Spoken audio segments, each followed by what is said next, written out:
우리 공부머리의 발견 저자님을 좀 초대했는데요. 안녕하세요. 네, 안녕하십니까. 간단하게 자기소개 한번 부탁드리겠습니다. 네, 저는 대치동하고 강남에서 한 20여 년 정도 우리 대입하고 편입, 그 입시 지도를 주로 지금 하다가 네. 뭐 사실은 대학을 이제 보낸 제자들이 네. 4년 뒤에 취업이 잘 안 되는 겁니다. 그래서 이게 입시 교육과 이런 문제집 푸는 교육이 좀 한계도 있고 또 사교육비가 너무 많이 생기는 게 아닌가 그런 생각이 들어서 이제 그런 강연을 하고 난 다음에 제가 부모님들한테 질문을 받아보면 선생님 얘기는 다 맞는 얘기인데 좋은 얘기인데 대치동으로 이사 가야 되냐 목동으로 이사 가야 되냐 이런 어떤 현실적인 니즈가 굉장히 크시더라고요. 이게 좀 그런 모습들을 보면서 그럼 제대로 그러면 학군에 대해서 좀 팩트를 조사를 하고 또 입시 결과가 그렇게 좋은지 또 그만큼의 비용을 들여서 거주 비용을 감당하면서 여기 올 필요가 있는지 그 정도의 사교육비를 쓸 필요가 있는지 이런 거를 좀 객관적으로 알려드려야겠다라고 하는 생각에서 이제 2016년도에 마침 또 인연이 되어서 부동산 공부하는 분들하고 좀 가깝게 지내면서 부동산 공부도 하면서 이제 학군지도라는 책을 쓰게 됐습니다. 네. 입시 전문가로 이제 네. 시작을 하셔서 네. 지금은 이제 부동산 학군 전문가, 네. 학군지 부동산이라는 분야의 전문성을 이제 갖게 되셔서 네. 아마 이 채널을 구독하시는 여러분들 중에서도 부동산 매수 시점이나 이런 것도 고민하겠지만 네. 어떤 학군에 내가 좀 입지를 해야 될까 네. 이런 관심이 분명히 있을 수 있겠다. 네. 그래서 오늘 찾아주신 우리 대표님께서 그런 좋은 말씀 해주셨으면 좋겠습니다. 네. 이번에 공부머리의 발견 네. 책을 또 내셨잖아요. 네. 이 책을 좀 소개해 주신다면. 그래서 보통 이제 학군 고민할 때 많이 고민하시는 게 어디로 가야 될까? 결국 네. 학군 고민의 핵심은 두 가지거든요. 네. 또 하나는 언제 가야 될까? 네. 라고 생각을 하는데 그런 수요가 많습니다. 늦어도 초등 5, 6학년 때는 가야 되는 거 아닌가? 대치동이나 목동 네. 그런 좋은 학군지에 또 거기 가서 또 친구도 사귀고 또 분위기도 익히고 뭐 그렇게 해야 되니까 네. 아니면 뭐 최소한 뭐 중학교 때는 그래서 가서 6년 동안 입시를 해야 원하는 입시 결과가 나오지 않을까 그런 얘기들을 많이 하는데 사실은 그 언제 가야 될까의 가장 핵심은 아이가 준비되어 있을 때이거든요. 네. 그런 특정 어떤 초등 5, 6학년, 중학교 1학년 때 언제는 반드시 가야 된다라고 하는 결정적 시기가 있는 건 아니거든요. 네. 그거보다는 애가 준비되어 있을 텐데 그럼 아이가 준비되었다라고 하는 걸 어떻게 볼 수 있는가? 가장 대표적인 거는 만약에 내가 대치동이나 목동 같이 경쟁이 치열한 그런 중학교 같은 데 간다라고 생각하면 그 학교 가서 내가 시험을 봐서 어느 정도 점수가 나올 수 있는지는 알고는 가야 되잖아요. 근데 굉장히 비이성적으로 최소한의 그런 시도도 알아보지 않고 그냥 이사하는 경우도 상당히 많거든요. 비학군지에서는 내가 반에서 1등 했습니다. 근데 학군지에 오면은 중간 이하로 떨어질 수도 있겠죠. 근데 요즘에 이제 특목 자사고라고 전국에 100위권 학교, 뭐 그런 학교를 가야지만 이제 좋은 대학에 갈 수 있는 그런 분위기가 굉장히 많이 돼 있거든요. 근데 그런 학교는 뭐 전국에서 뭐 본인이 굉장히 공부 잘한다고 아는데도 거기 가보면 중간 이하로 밀릴 수도 있잖아요. 그럼 그 부분에서도 사실 멘탈적인 부분도 굉장히 중요하거든요. 그런 부분을 이 공부 역량을 먼저 좀 잘 알아볼 수 있는 객관적인 근거가 뭐냐. 그냥 막연히 가면 잘하겠지라고 하는 생각보다 그거를 알 수 있는 거를 공부머리의 발견이라는 책에 좀 정리를 했습니다. 네. 그래서 우리 학군지 부동산을 네. 논할 때 있어서 네. 그 학군으로 이사를 가야 될까 말아야 될까라는 것을 판단할 때도 네. 이 아이가 가야 될 학생인가 그렇죠. 가서 그 공부머리를 갖고 네. 거기서 공부를 해서 네. 사교육비를 들인 이상으로 뭔가의 성과를 가져올 만한 학생인가 아닌가를 네. 좀 진단해보고 네. 그죠? 그리고 이제 접근할 필요가 있다. 이런 제안을 하시려는 거잖아요. 그렇죠. 공부머리의 발견이라는 책에서 담으려고 했던 내용은 네. 그런 거죠. 네, 좋습니다. 자, 그러면 이제 학군지에 네. 대한 정의도 좀 네. 이제 본격적으로 갖고, 그리고 이제 그 학군지에 이사해야 될지 뭐 아니면 투자를 해야 될지 여러 가지 관점에서 네. 좀 말씀을 여쭤보려고 하는데 학군지는 어떻게 정의할 수 있을까요? 근데 보통 이제 학군 조화라고 할 때는 많이들 착각하시는 게 신도시 같은데 네. 거기 신도시가 들어가면 신생 학교들이 거기 생기죠. 네. 학원가들이 들어오죠. 네. 그러니까 뭐 초등학교, 초등학교, 유초등 같은 데는 굉장히 뭐 학생들도 많고 그렇습니다. 초등학교 5, 6학년 정도 되면 그 신도시에 있는 지역에서 오히려 구축 아파트고 삶의 여건도 좋지 않고 그런데 학군지라고 하는 데로 옮겨가게 되거든요. 그러니까 제가 내리는 학군의 정의는 초등 5, 6학년 때 이사를 고민하지 않고 중고등 6년을 쭉 살 수 있는 곳. 네. 이걸 학군이라고 그러거든요. 네. 이게 사실 명문 학군이고 네. 이 명문 학군이 수요가 계속 오니까 네. 부동산적인 측면에서도 만약에 뭐 이렇게 조정기가 온다 그랬을 때 다른 비학군지보다 훨씬 더 그런 입지 가치를 갖기 때문에 가격이 잘 안 떨어진다. 이렇게 얘기를 하는 거죠. 아, 그게 지금 소장님께서 말씀하시는 네. 학군지의 개념이라는 거잖아요. 네, 맞습니다. 근데 통산적으로 뭐 우리가 언론 같은 데서 접하면 학군을 보유한 그런 입지 같은 경우는 집값이 떨어질 때는 전체적으로 떨어질 때는 덜 떨어지고 네. 오를 때는 더 많이 오른다. 네.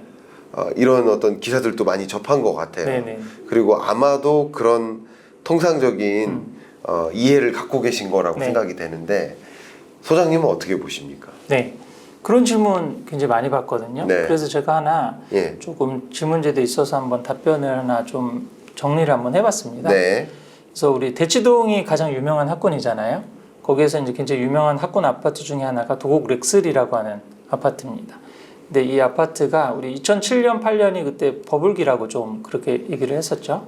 그때 이제 기다가 그 이후에 이제 조금 2008년 이후에 조정을 좀 받았는데 그때 받았을 때 한 나중에 이게 저점까지 좀 봤을 때 최고 고점에 올랐을 때는 14억 정도 매매가 정도가 나왔다가요.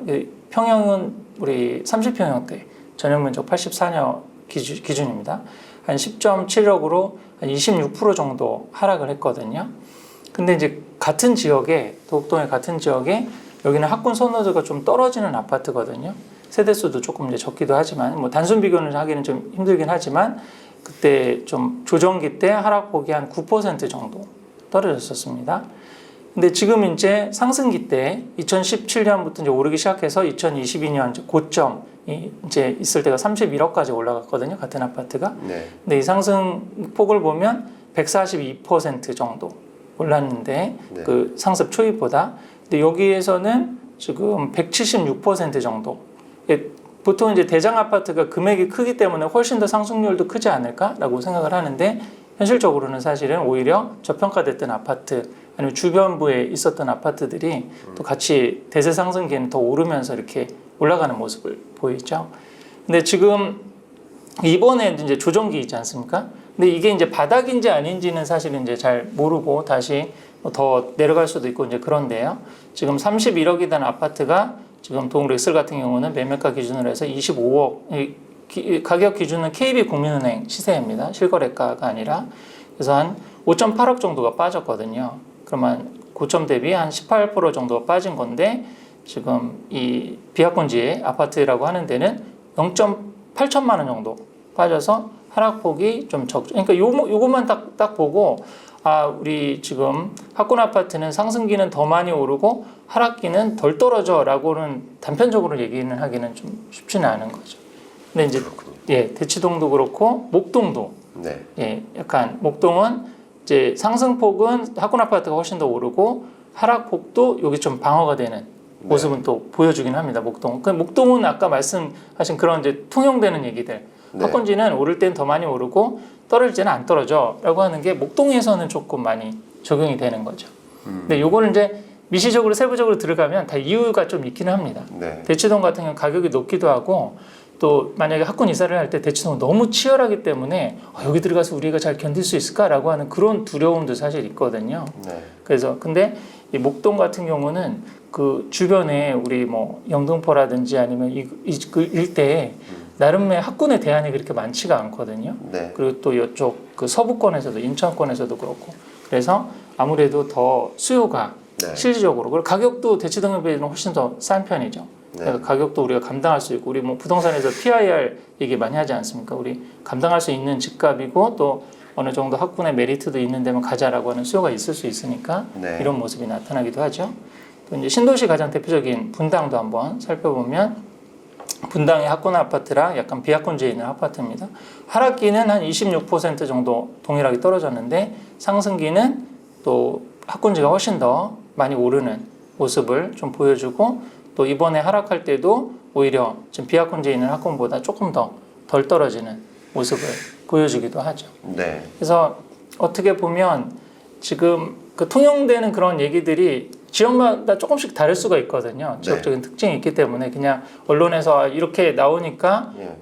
회복되는 거야. 예. 뭐 단순히 그렇게 생각하시기보다는 본인이 관심 있는 지역, 네. 그 지역의 데이터를 좀 면밀히 보시고 또 뭐 이게 이사를 하는 게 바람직할지. 네. 가장 중요한 거는 이제 우리 집이 그걸 감당할 수 있느냐라고 하는 거겠죠. 네. 그걸 보고 이사를 결정하시면 좋지 않을까 싶습니다. 좋습니다. 일단 소장님께서 해주신 말씀에서 제가 네. 어쨌든 우리 경인남과 토론합시다 네네, 맞습니다. 채널이니까 제가 일부러라도 반문하는 네네. 질문을 좀 드려볼 수 네, 있도록 좋습니다. 하겠습니다. 일단은 학군과 비학군을 이제 비교하셨는데 네네. 우리 학생들을 놓고서 생각해봐도 100명의 학생이 있어요. 그럼 100명의 학생이 요런 예를 들어서 100명의 학생을 둘로 구분할게요. 네. 그래서 어떤 학생 예를 들어서 뭐 강남에 사는 학생들은 뭐 성적이 오를 때 더 많이 오르고 떨어질 땐 덜 떨어져. 근데 예를 들어서 비강남에 사는 친구들은 오를 때 덜 오르고 떨어질 때 더 많이 떨어져. 네. 예를 들어 이런 식으로 생각을 한다고 해봐요. 네. 근데 그 어떤 강남에 사는 이 친구들 중에 대표적인 사례를 하나 꼽고 비강남에 사는 친구들 중에 대표적이지 않은 사례를 하나 꼽는다면 네.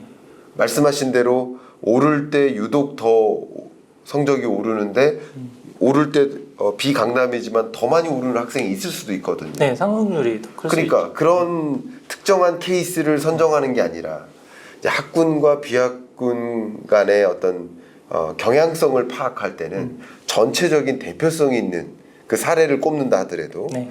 그래야 되는 게 아닌가 하는 저는 개인적으로 생각을 하고 있어요. 네. 그래서 주신 자료를 가지고 한번 제가 의견을 드려보면 네네. 자, 이 분당 같은 경우는 제시해 주신 대로 비슷한 세대수를 가지고 비교를 했어요. 네네. 그러니까 우리가 정의 내렸던 그 학군에 대한 우리들이 갖고 있었던 그 컨셉이 맞아떨어져요. 네. 그래 앞으로 또 올라가시면 목동도 역시 나름 비슷한 세대나 그러니까 우리가 비교 대상인 B 아파트 같은 경우도 3천 세대 이상이기 때문에 네네. 적절한 어쩌면 비교 대상이기 네. 때문에 우리가 가정했던 것대로 움직인 거예요. 네. 그죠? 우리 가정이 맞았나 틀렸냐를 보는 건데 근데 다시 넘어가면 대치동 같은 네. 경우는 3천 세대의 도곡 레슬과 300세대의 A 아파트를 비교해 주셨어요. 네네. 그러면 어쩌면 이게 학군이냐 비학군이냐의 차이가 아니라 입지 네, 다른 네네. 예를 들어서 세대수에 따른 차이일 수도 있고 그런 게 아닌가 네. 하는 생각을 또 개인적으로 해보고요. 그래서 오히려 대치동에 굳이 비교한 이 두 가지 아파트를 예를 들어서 대치동에서 학군과 비학군을 이제 구분하셨잖아요. 네. 근데 대치동의 도곡레스 렉슬 같은 경우는 가장 대표적인 그 학군을 상징하는 아파트로 선정을 하셨는데 네. 비학군 중에서는 그 도곡레슬과 그냥 맞바로 비교할 만한 그러니까 학군이냐 비학군이냐라는 차이 빼고 나머지는 다 똑같아야 되는데 네. 나머지도 너무 다른 거죠. 그런 비교가 아닌가 하는 생각이 저 개인적으로 들었거든요. 맞습니다. 그게 이제 대치동은 약간 고민이긴 한데요. 네. 음마 아파트라든지 뭐 네. 미도 아파트라든지 성경 아파트라든지 그 대단지 아파트들이 네. 대부분 다 사실 학군지에 있기 때문에 네. 같은 이제 대치동 내에서도 이제 약간 그 충분히 사실은 이제 우리 논문 쓸 때 사실 그런 비판 이제 받게 그렇죠. 되는 거잖아요. 네. 예, 그거는 그런 우리가 부분에서 그 어떤 결론을 도출함에 네, 있어서 맞습니다. 조건이죠, 조건. 네네. 나머지 조건은 다 똑같이 해야 네.